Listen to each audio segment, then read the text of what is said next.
ASMR Gaming News. Greetings,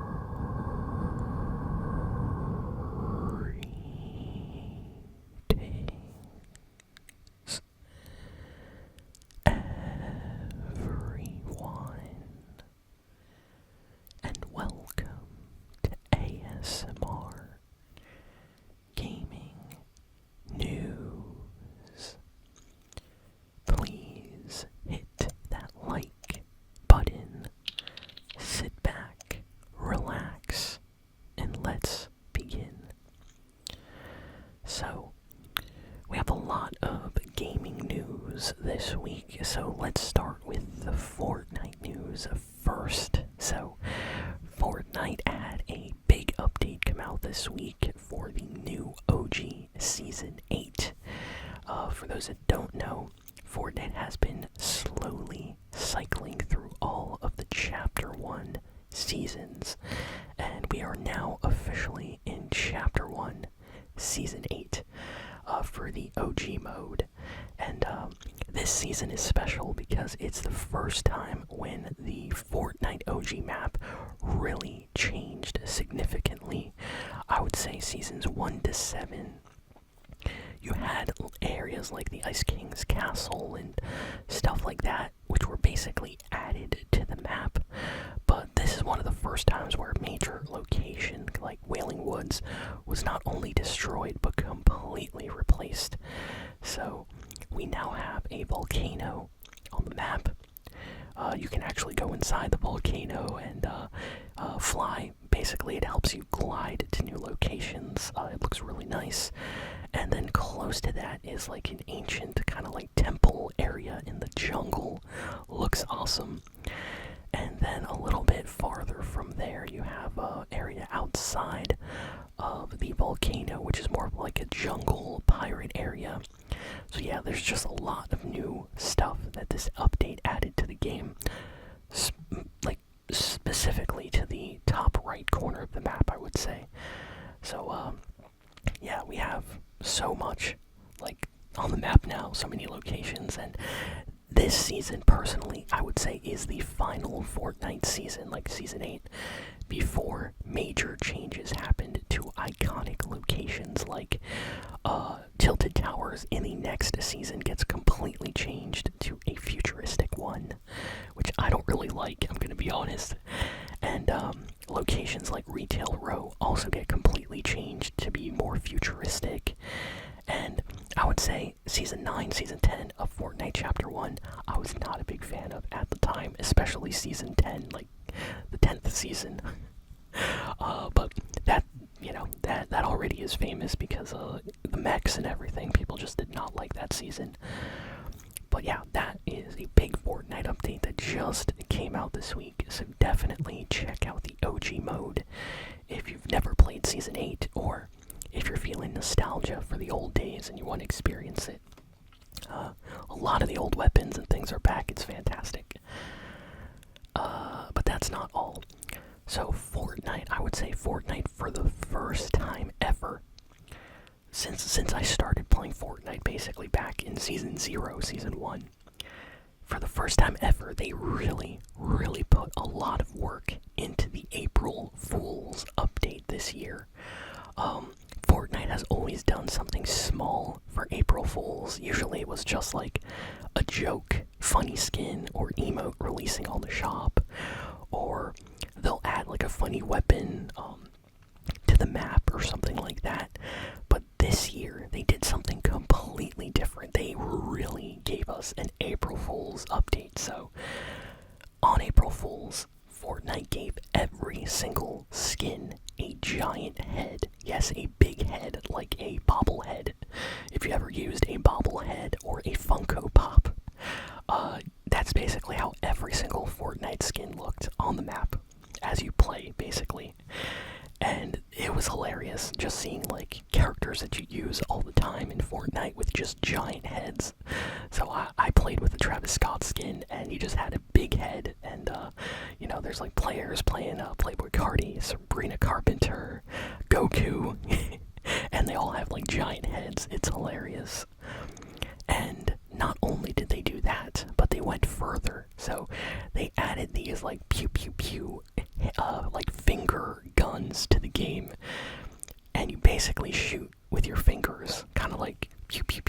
like, you're like playing around. And these are actually like overpowered weapons. They're much better than most of the assault rifles on the map. And you basically see these people with giant heads running around the map, shooting with their own basically fingers. It's hilarious. And there's different rarities, like you can find the blue rare finger guns or legendary ones, which I used in my recent video. And that is incredible. But then they also added the ability to ride any llamas that you find on the map. So if you find a llama, a loot llama, they don't really give you loot. They start running as soon as they see you, and you can hop onto a llama and ride it around the map like you're riding a horse, basically. And you can jump and use your shotgun and stuff while riding the llama. And it actually makes it a lot harder to hit you when you're riding the llama. So it's like kind of important to find one if you go look for one. It really helps out the getting a win. And it's not only for the regular Fortnite mode, but they also added this update into the Fortnite Reload mode.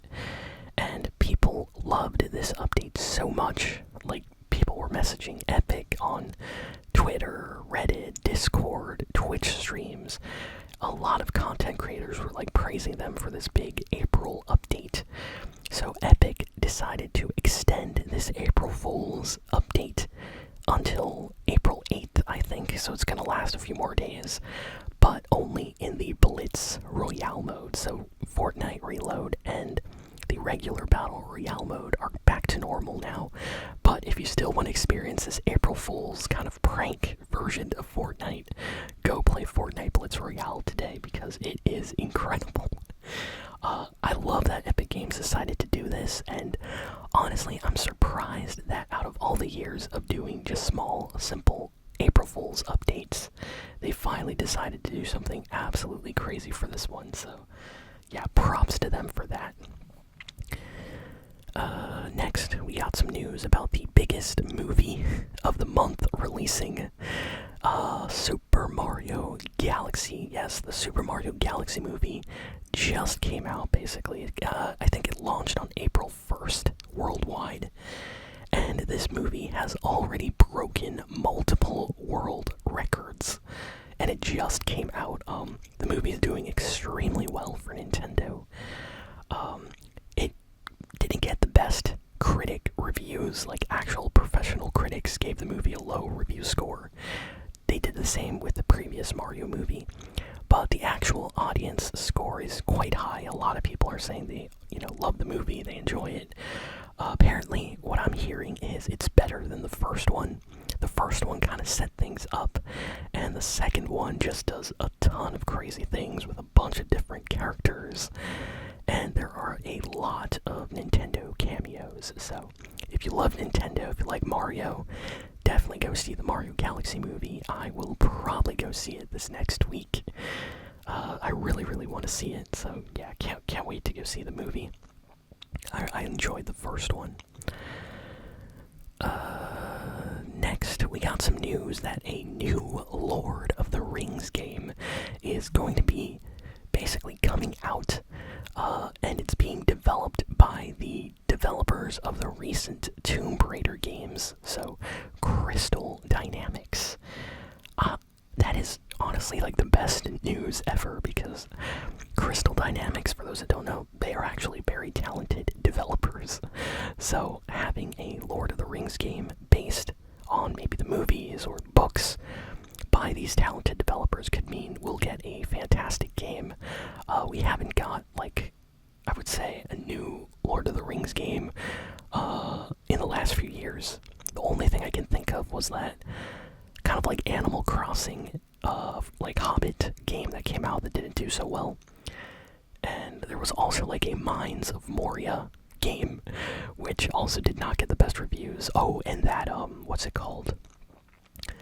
Oh, there was this one terrible game. It was based on like a Golem that got like worst game of the year award at some point. I think it was like 2 years ago or something. So yeah, the recent games based on the Lord of the Rings have not been good, but mostly because they were made by developers that, aren't necessarily very big or famous. So, yeah, I'm keeping my fingers crossed for this one. I hope this game actually ends up being good. So, yeah, that's being made right now. Wow, so Darksiders is re-releasing the first game yet again. This is like the third or fourth time that Darksiders 1 is getting like a remastered remake release. They really want everybody to play Darksiders, I guess. I've already played this game. It's good. It's not the best game ever, but yeah, there's like a new remastered version of Darksiders 1 for PS5, and I guess it's coming out for PC and Xbox as well. So if you've never played the original Darksiders, this might be the best way to experience that game. So this just got announced. Crazy news for GTA 4 fans. This is very unexpected. So, in the UK, some guy was basically bidding on like used items at this like auction or something, and people, they bid on random stuff. You don't really know what you're getting sometimes. And there was this developer kit, Xbox 360, and this guy randomly bid on it. I think he won it for like a very low amount of money, like very, very cheap. And it was just like an Xbox 360 dev kit. This guy got it, and then when he used it, he noticed that it was owned by Rockstar. Yes, because Rockstar, their main office is in the UK. And they basically used this Xbox 360 on the development of GTA 4. And there are files and content, cut content from GTA 4 on this Xbox 360. So this guy uploaded like some gameplay footage and some screenshots, and he put it for sale online. Because, he's a reseller. He doesn't really care about Xbox or GTA. And immediately the GTA community found this, and they were circulating this. And apparently the guy only wanted like $800 or something for this special developer kit. I have no idea if a GTA fan ended up buying it or not. But yeah, that is crazy. Apparently this dev kit had cut content, cut multiplayer content, story content, cutscenes, even like weapons and things that were just not included in the main version of GTA 4. So if you are a big GTA 4 super fan, this is just a treasure. So if someone gets their hands on this, they might actually upload whatever's on this Xbox 360 online, so more people will be able to download and maybe play it on their Xbox 360 in some way. I don't know, maybe fans can add this content into the main version of the game, who knows. But yeah, that is great news that just came out this week. Square basically celebrated the 24th anniversary of the Kingdom Hearts series this past week.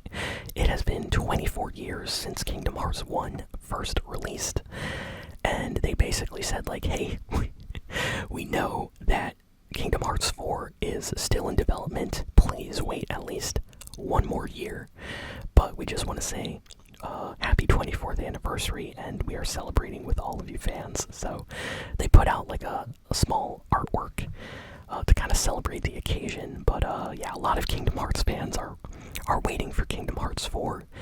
And yeah, if Square says to wait one more year, then who knows, maybe for the 25th anniversary they might have a big announcement next year. So I can't wait. I love the Kingdom Hearts games. I just feel like I'm always waiting for Kingdom Hearts games. They really don't make them that often. So I feel like you always have to wait a long, long time to get a new game in that series. What else? Apparently the rumored Final Fantasy IX remake that was in development for a few years now is on ice. So it is on hold. They did not cancel the project, but they are just not working on it right now. Apparently they hit pause on development. We don't know why. This information came out from insiders within the company. Some people are speculating that maybe the game just didn't look that great, or maybe did not live up to expectations. We don't know. Something like this happened earlier with the Final Fantasy VII Remake, where they had another development team working on the game with Square. I believe it was CyberConnect, and they were very disappointed in what they were doing on the game. So they just canceled that version and then kind of hit pause on the development and restarted it in studio, and that's basically the version of Final Fantasy VII Remake that came out. So maybe it's something similar, like maybe they had another studio working on the Final Fantasy IX Remake and Square was not happy with it, so they paused it, and maybe they'll pick it up themselves. I really love Final Fantasy IX. That's one of my favorite games in that series, with 7 and 5 and 6, so I would love to see a remake of that game, so I hope it's not canceled after hearing this news. Great news for Persona fans. More and more rumors are circulating that we might get some kind of Persona 6 reveal at some point later this year. We don't know when, but everything is pointing to a Persona 6 announcement trailer. A couple of insiders have talked about this. It seems like it's either going to get revealed at a special PlayStation or Xbox livestream showcase event that happens this month or next month. But at some point this year, I think we will get a Persona 6 kind of teaser trailer announcement. And I'm happy because it's been a very long time since we got a new mainline Persona game. I remember getting Persona 5 here on the channel and playing it and loving the game. So yeah, I hope Persona 6 comes out soon. What else? Bad news for the Tomb Raider Amazon series that is currently in production. So Sophie Turner, actress, you may know her as Sansa Stark from the Game of Thrones series. She's an actress. She is working on this Tomb Raider show for Amazon right now, and apparently she had an injury this past week, so they had to pause production as she kind of gets better. We don't know what happened. It's under wraps right now. Some people say that she fell and maybe broke something, but I don't think she broke something, because Amazon basically said that they're pausing production for a few weeks, a week or two. Usually if you break something, you know, it's definitely more than a week or two to have your bone kind of, strengthen again. So I think it's probably a sprain. Maybe she sprained her ankle jumping or something, possibly. We don't know. Or maybe she got some kind of cut. Tomb Raider, of course, is a series about Lara Croft, as an adventurer in the jungle and doing all sorts of stunts and things like that. So yeah, very sad to see Sophie Turner get injured, but apparently it's a minor injury. It's nothing too serious. So hopefully she heals up and they continue producing this show for Amazon. I will definitely watch it when it comes out. And what else do we got here? Okay, the voice actor for Sonic. Sonic has had many voice actors, but this is one of them. He came out this past week and basically said that Sega has very, very special announcements for the 35th anniversary of Sonic this year. So, I'm excited for this. I really hope they do something special. Every time it's one of the major Sonic anniversaries, Sega usually does a really big reveal for a special game. And I can't wait. I can't wait to see what they do, because, I love Sonic and the Sonic movies and games. So if we get a new announcement, I can't wait to see what they show off. So yeah, hopefully we get something later this year. What else? There was a rumor circulating that Bungie is not happy with Marathon, but they are not going to move on from the game. So it seems like there's some kind of contract, possibly that Sony and Bungie signed for Marathon, where no matter what, the game will continue. So this is not going to be like a Concord or High Guard situation, where if the game is not super popular right now, they're still going to try to make it popular. So I actually respect that. I wish more games did that. This kind of like ride or die mentality, you know? Because a lot of game companies, when they see that their game's not doing good in the first week or the first month, they kind of quit the game and that's it, no more updates. But it seems like Sony and Bungie are really committed to Marathon. So, yeah, apparently they're going to continue for the foreseeable future on working on Marathon on PlayStation and continuing to update it and try to make the game more popular than it currently is. So I respect that. And what else? I think that's kind of all the big and important news for the week. I went through most of the stuff. So yeah, that's all the game news. Thank you all for listening, for watching. Please be sure to like, comment, share, and subscribe, and I'll see you all next time.